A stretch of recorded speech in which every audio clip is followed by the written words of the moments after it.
Hey there, folks. Santee at the Arizona Ghostriders. Packing out. What does that even mean? Let's find out.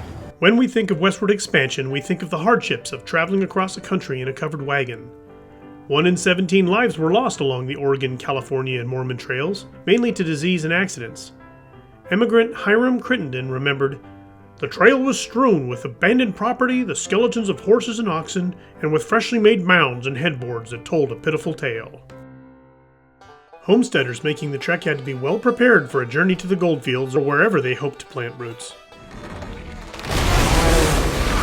So, was there an equivalent photo's guidebook for traveling to the West? There were a few. Probably the most popular was the Prairie Traveler, written by Captain Randolph B. Marcy in 1859.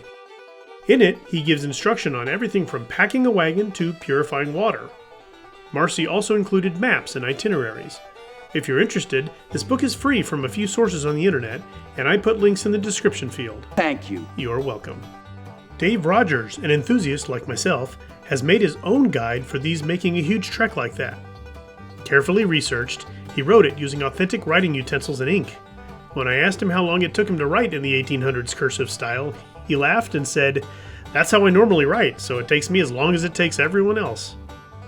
Dave, an avid outdoorsman, has put a lot of 19th century survival methods to the test, which helped him assemble this brochure, which frankly looks like a museum piece.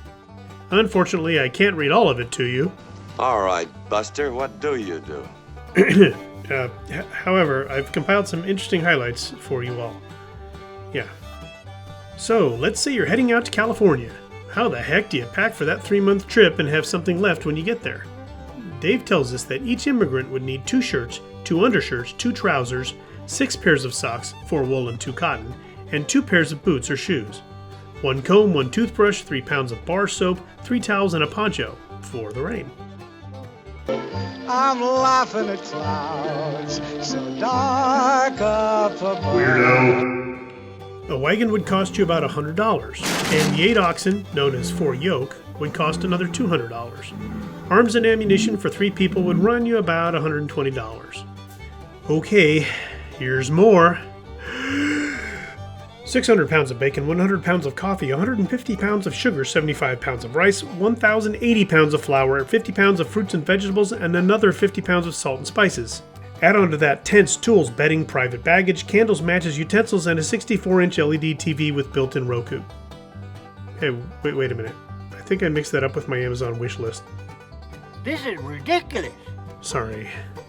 Let's put a mule or 2 on there, and you're over $600. Now, that doesn't seem like a lot by today's standards, but back then, you had to gather sufficient funds to make this trek, and also to be able to afford to get settled on a claim or some acreage. I noticed that Dave's guide also tells you which woods make good firewood, how to maintain your livestock in your wagons, and a host of other pertinent information. Well done, Dave. Good job. In future episodes, we'll talk more on the actual travel to the West, and I'll make sure to use Dave Rogers' excellent guide. Oh. Hey, what you doing there? You scared me. Well, Dan, I'm packing out, going to Oregon. Just the way our pioneers did it back in the old days. No modern conveniences, you know what I mean? Really? Bags of flour, bags of salt, bacon, the whole works. No modern conveniences whatsoever. Oh. It's going to be good, roughing it, just like our pioneers Does that did. mean you're giving up your Coke Zero? She's how'd that get in there? Coke Yeah. Zero, it's...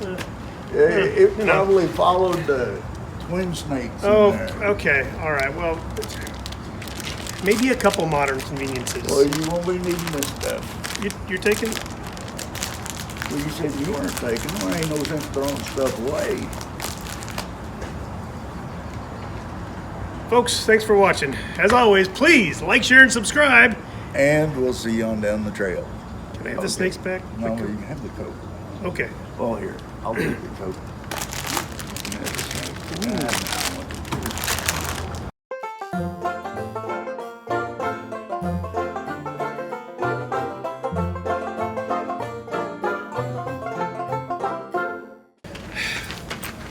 Do you need a dog? No.